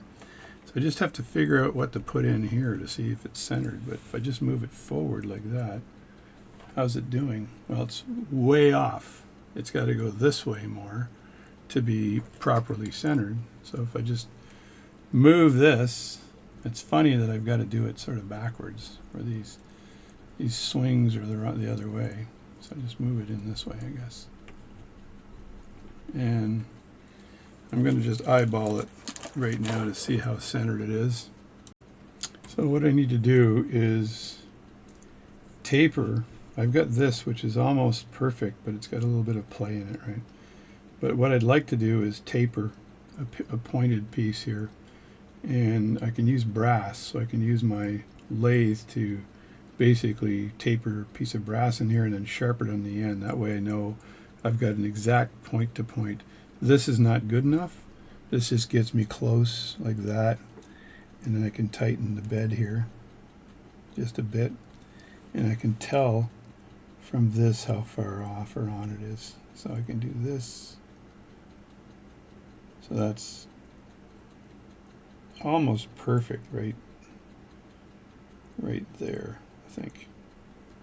And once you have it perfect, what you do with this is you turn the screw here, which tightens this to disallow this from rotating and taking off your center, right? So, but again, this has got too much play in it as a tapered piece. It's pretty close, but it has too much play. And the lathe feels like it's backwards because all my stuff is on this side of the lathe as opposed to on this side of the lathe, which means you'd have to flip the lathe the other way and have the whole thing operating with the headstock over here and the tailstock on this side, which is possible, but I may find another lathe to do this with. So after I've got it centered like this, then you're putting in the jewel I talked about earlier. Let me grab that jewel here. Tweezers. So you're taking this jewel, trying to grab the jewel without dropping it, and you're putting it into the finger here, like that. Now, again, if I have this set properly, I think I have to have the fingers both snugged up. I'll just leave the jewel on the top here. I think I have to have the fingers, because this is the right angle here, but the fingers should be snugged up against the plate. And then you're moving the plate. So I'm going to see if I can advance these two fingers, one of them or the other one, doesn't matter to me right now. Whichever one gets to the plate fastest. Okay, so there it is there. That's the fingers snugged up against the plate right there. Now, I'll just leave that where it is. Now what I want to do, if I want to do that first cut with the drill bit, is I want to open this up, right, which is pushing this part away just enough to get the jewel in. So if I do this, loosen that up, and then I just start turning this here in the appropriate direction, like that, and then I've got, hope you're paying attention to all this crap. Just set the jewel in there and open it up a bit more. And a bit more. There we go. So now, I'll close that down. There, that can't go any further. So what that's doing is it's translating the diameter of the jewel to the offset on the end here. So this is now slightly offset. You can kind of see it, but like I said, I got to put a taper in here to make sure this is centered properly. But that's the offset there. So now what I do is, now that I've got the offset, I can back this off just a bit here, because this is tight as heck. I've got these cutters here. Now the cutters right now I don't believe that they will be able to be put in to this. Although this thing here I can unscrew, right? So yeah, this has got a bit of a taper, but if I was to take one of the cutters and sized it right, using, again, I got to really figure this out, right? But using this ruler here for the jewel size and match that up with the appropriate cutter size, and I'm just going to grab a cutter just to pretend it's the right size. And this is the cutter, and the cutters are just slightly tapered here. And then you would put the cutter into the end here, and it's obviously it's not going to fit, but I can make a taper here, and I can grab that the cutter on the other end, or I can hold it because I've got another device here. Let me just grab it for a second. So I can in fact hold the cutter into this device I have here, and then I can figure out how to put a tapered end in here to allow this to taper in here, and then I've got, then when I advance the cutter to the part here, right, it's cutting the outer rim of the diameter of the rim. In this case here, these cutters are intended to be centered, and then you size the cutter to actually cut the jewel setting, where I would normally just use an ordinary like a graver with a pointed tip on it, and put that in there, and then the offset would allow me to cut that rim. So these cutters are great cutters, but they're made for one-shot centered jewel settings. So I can't actually, it doesn't matter whether I use it in this or not, it won't work.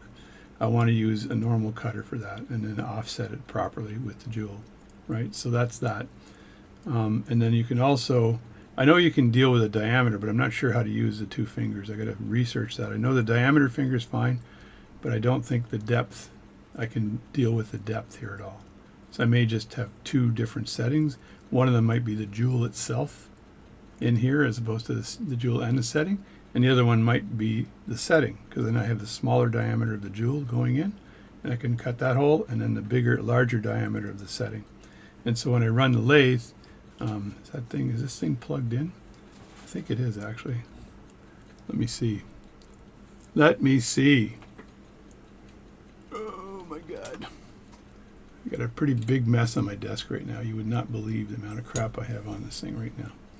So when I run the lathe, it's going to run without chewing up stuff. Probably not. All right, I'll just run it like that. So when I run the lathe here, with this cutter, this will be slightly offset from here. So I got my material will go in there, likely brass will go in there as opposed to copper. So a brass rod goes in there, and then this comes in, and then I wheel this towards the part slowly, right? And then I've got myself a pretty good configuration. I'll tighten that up a bit. Yeah. Then it works really well. It's then I can drill down on this thing without a problem, right? So that's how this thing works. I think I need to do more research on this. I've kind of just discovered that these cutters will be kind of not useful for this job. They'll be good for straight cutting of jewel settings, not a problem. But the offset's great for actually using another graver just to make the line and cut the jewel, right? Or drill the hole in for the jewel that you go all the way through first, and then you cut a rim secondly. So doing all of that, right, would be great with this tool here. So the tool's now, it's maintained enough to be able to be used. I put the bottom plate, the different plate adapter on. I had the thread screws here. I had to straighten this thing up. I'm really glad I straightened this thing up. This here is scared me, and I want to make sure this worked perfectly, right?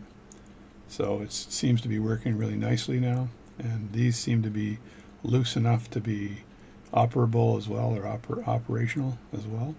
So I can actually do this, but the whole thing seems to be reversed and backwards. So anyway, we'll leave it at that. I'll just smile for a picture for the video, and I'll say thanks for tuning in on my channel, and let's do this again sometime. So I've decided to cut the taper rod. I got my piece of stock metal, and I got to mount it up in the lathe, grave it back, and get it fit into the end of this swinging jeweling set. Now, because of the size of the metal I have to use, the stock, I can't fit that in a collet, not even a 50, so I've got to use my Shoreline 3-jaw chuck. Might be better to have a 4-jaw, but 3 jaws is good enough for now. I can also twist this down to where I think it's close. Feed the metal in here. Not close enough. And there we go. And then that'll grab the stock here, like that. I know that I probably I won't be able to fit that all the way through unless this, maybe I can. So if that goes through there, then I may be able to fit it all the way to the back, so I don't have to have a huge amount sticking out the end. And then I've got an adapter for this 3-jaw chuck that I use. Here's the adapter. This allows me to attach the 3-jaw chuck to an 8mm lathe, which is, I guess, a common problem. That's why they built the adapter. And that lets me grave a bigger piece of material. So I just need to put this in here. Well, obviously I can't fit the metal through there, so I may have to saw off a piece that's the right size, and then I can saw it off maybe down to my basement. But let me just set this up first. So just put that in here like this, like that, and then that goes in like this, like that, and then I've got this like this, and I've got the 2 bars that are used to squeeze the material once I have it to size, right? So I just need to saw off a piece, probably I'd say that big there, probably right there, and that allows me to grab it. I can grab it in the 3-jaw chuck like that, and then I can get the tapered end fitted into the end of this, right? Taper it down so it fits in the end of this, and this has a taper in the end of it. So I'm not sure what's it, the Morris taper or an M3 taper or what. So I just need to saw off a piece of material here because I want this to also stick out. So I want it to be like this big, an inch or something like this. So I'm not going to saw this up here. I'm going to go down to my basement and just saw off a piece of metal here. There, I prepped the piece of brass to grave down taper. Now you can lock the lathe in the back. There's a pin to lock that lathe. That way when you grab this part with the 3-jaw chuck, you're not kind of guessing at what you're doing here. So make sure that this is in the right place, and then you tighten the chuck. You've got these 2 bars, and make sure I turn them the right way, and you stick them in here like that. And I'm trying to remember, no, it's the other way. No, it's the other way. So you turn them this way. So just get enough material out here so you can grave that down. I'm going to look through the hole on this thing and see how deep it is. But I wanted to look through the hole in the end here and just see how deep that goes. If I turn the light on here, I may be able to look through the bottom of it with the camera. And there it is. And yeah, it goes down pretty deep. You can see the taper there, right? So I got to figure out how to make that taper. That's tricky sometimes. But you start off and you mark it and keep going. So I'm going to do that. But first, this has got to be tight. That's good there. And you got to watch yourself when you're using these lathes here, these pieces here, because you can very easily snap your fingers off.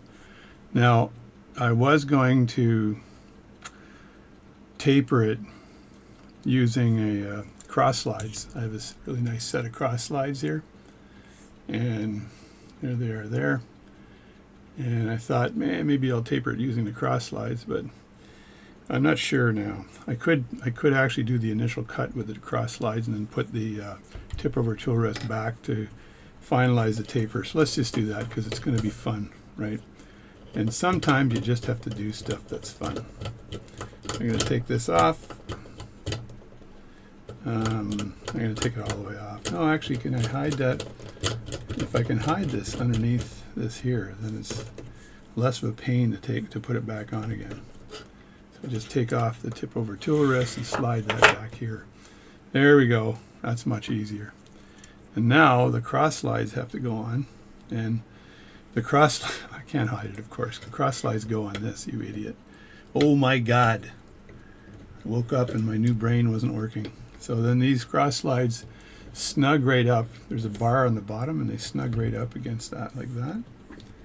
And that way you know you've got it all the way in.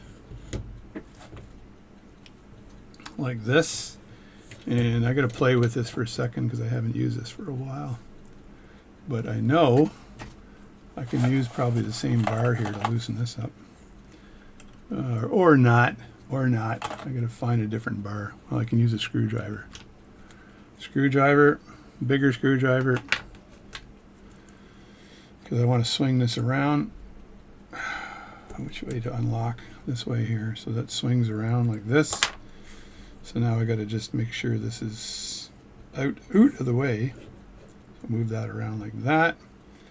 And that is going, I got to basically face this off. I don't really have to face it off, but I've got to adjust my graver so it's perfectly adjusted, right? So let me just snug that in again. And I need enough room to go forward. So I'm just going to back this off like this. This is going to be a long video today. Editing it might take a while. So I just like this, and I got to make sure that the cross slides don't hit. They just clear actually. Whoa, they just clear this. So, but I don't need to have it that close. Let's put it right here because I don't want this touching. And I'm going to push this up against so I know it's flat like that. And is that flat? That's good, like that. And then tighten that on the bottom. This. Now I've got some motion here, and I know I can clear that no problem. It is close though. I got to tell you, it is close. And I want to taper it.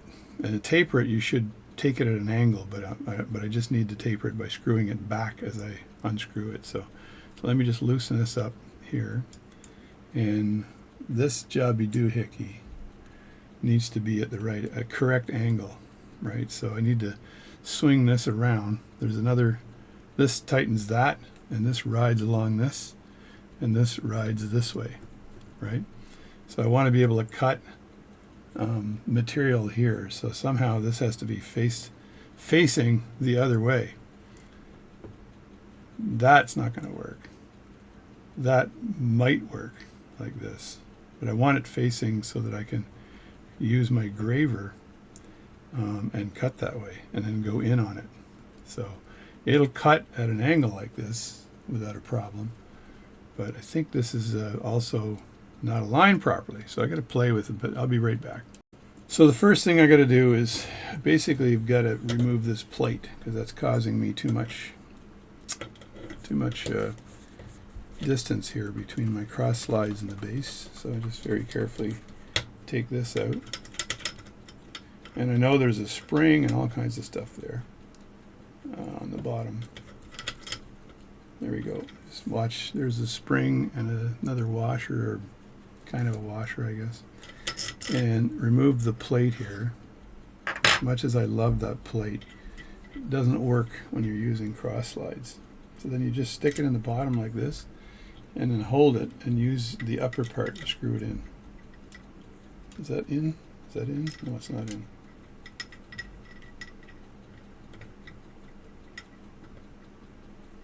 Oh my God, stop it.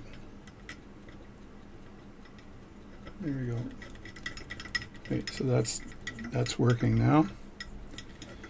I haven't used my cross slides in a friggin' boatload of time, so I know that I'm a rookie now at the cross slides. So there we go. So I slide that in like this, and the cutting angle should be a lot better now. So we just tighten this up.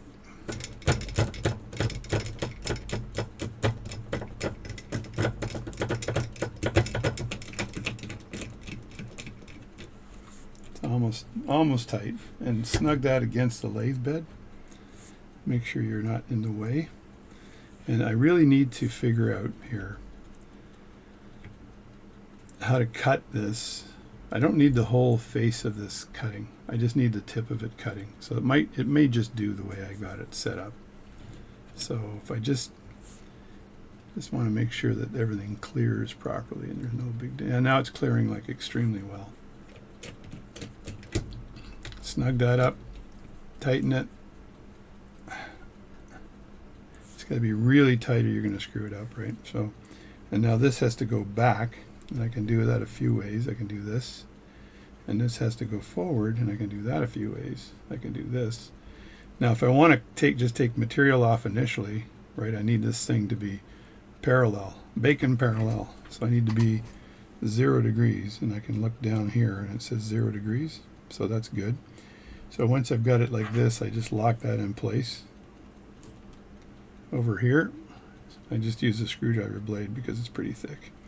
And I know I could do this by hand pretty quickly. So if I lock that in place like that, when this moves forward, it'll always stay at an angle like this. So I'm going to leave this like this, right? I'm going to move it to the end here. So I got more of an angle. And just tighten that down like that. And then this here is tight already, and this here can just move in, and this here can move out. So I just want to take a bit of material off this and see where I'm at. So let's start doing that. Now I use a plastic dollar store dish thing here for collecting all this stuff because it's going to leave a lot of crap. So I want to make sure this cuts and there's no problem. So I'm going to try this out here and see if it's going to cut anything for me.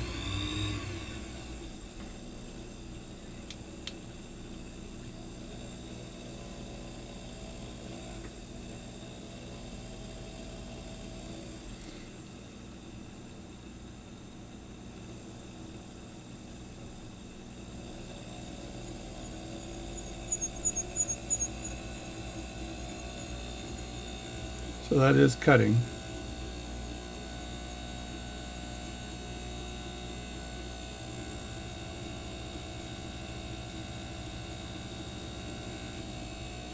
I'll cut right to this position here. It's at least drawing a line anyway. And I'll try to cut it backwards here.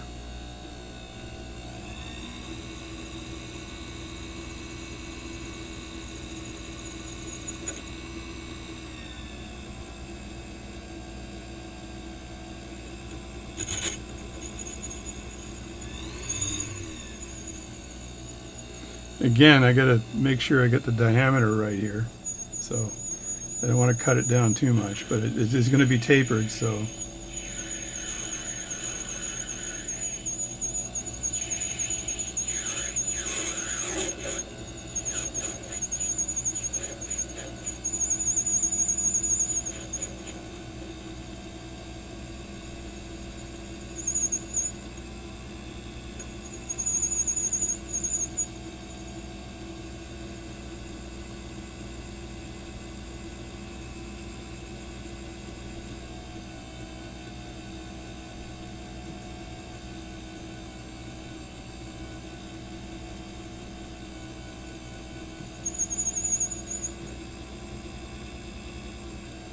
There, that's my initial cut. Now I'll leave it all like this and just loosen the bottom part because I think I can just move this out of the way and then bring this tool in and see what kind of a fit I have.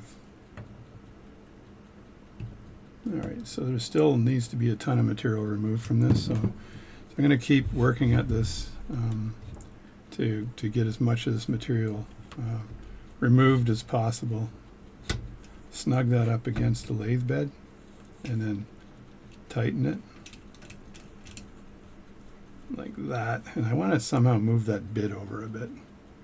I've got another bit holder here that gives me the right angles, so put that in there. The only problem I have with this bit holder is I need an Allen key, and I've been short of Allen keys lately, so I'll just leave this out a bit like that. Tighten that by hand. And what I'd like to do is move this to almost like this. Let me move that back a bit and over a bit. So then this will cut away material pretty fast, I think. like that. So I've got it back a bit like that, and just a tad of an angle here, right, when you cut in. So I want just a bit of an angle for the cut. And I think I need to use pliers or something to turn this, because I don't want this to loosen while I'm using it. So, and I had, these are flat pliers, but it doesn't matter. I did have an Allen key I could use, but there, that should hold. And let's see what kind of cutting I get out of this.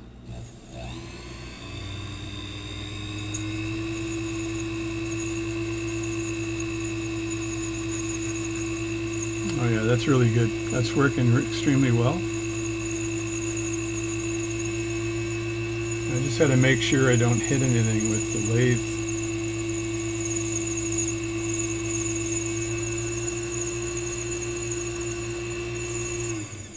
Just stop it here, because I know that if I get too close, then something could get smucked. So I want to be able to move that so I don't get smucked, that this can go all the way in. So I guess what I should do is move this back or forward a bit. And let me just back this off a bit. If I move this right to the forward edge, right, loosen that and move this kind of to the forward edge. And I gotta have just a bit of an angle there. And I know these washers could actually hit the lathe too. The other thing I can do is actually I can let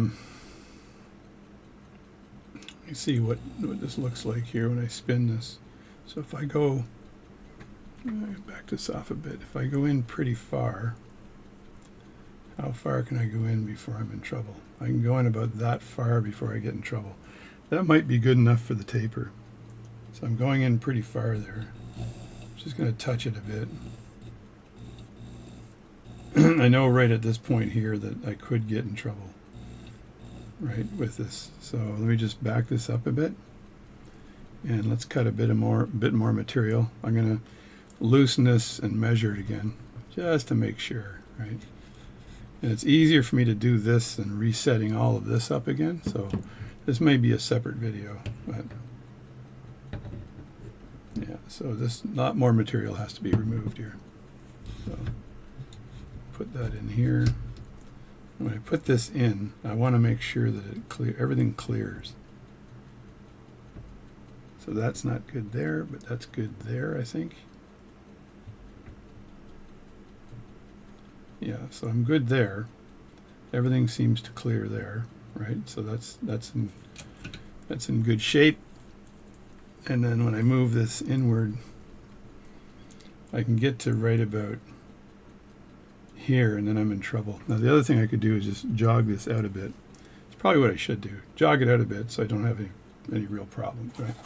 So let me grab my thingamajobby doohicking loosening devices and jog that out. The crazy mind of a watchmaker, right?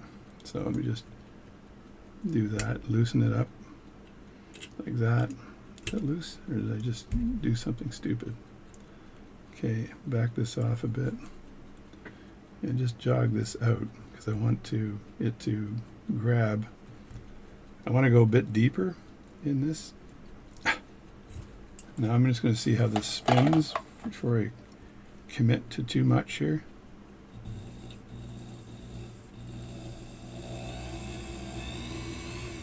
That's pretty good there. So now back this off.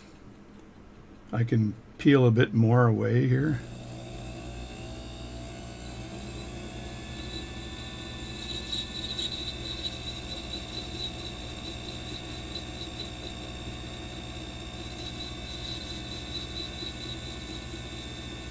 That's about as far as I want to go.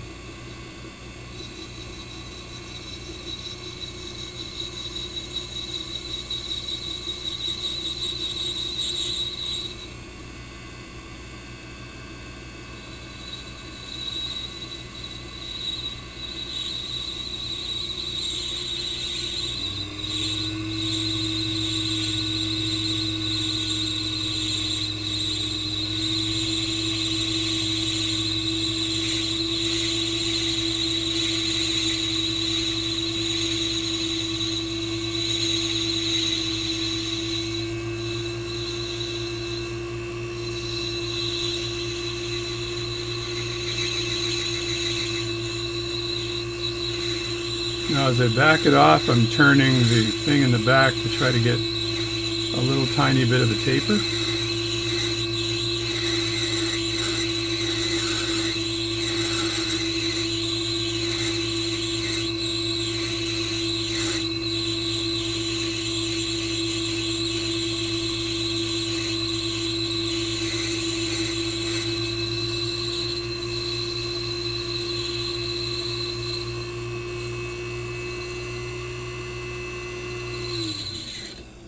Yeah, that's not bad there. And then just to back this off, I may speed this up so you guys don't have to listen to me talk.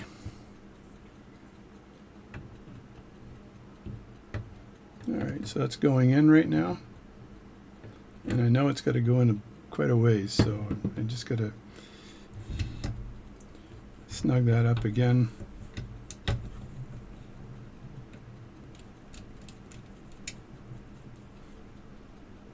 I think that's snugged up nicely. Like that. Back it off.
All right, now I've made this piece here, and I want to see whether this piece will fit perfectly, and I want to make sure that there's 100% alignment between the tailstock here for jeweling and the headstock. So let me just put in my 50 millimeter collet, and I've got a graver, not a graver, a stake from my staking set that's to a point. That should be right on the money. I'm not sure if I run this, yeah, pretty much straight as heck. And if I move this towards this piece here, it looks like, actually it looks like it's a bit high for this lathe. Isn't that amazing, eh? It's a little tiny bit high. So I got to make sure when I do an off center for jeweling that I basically, it's dead center.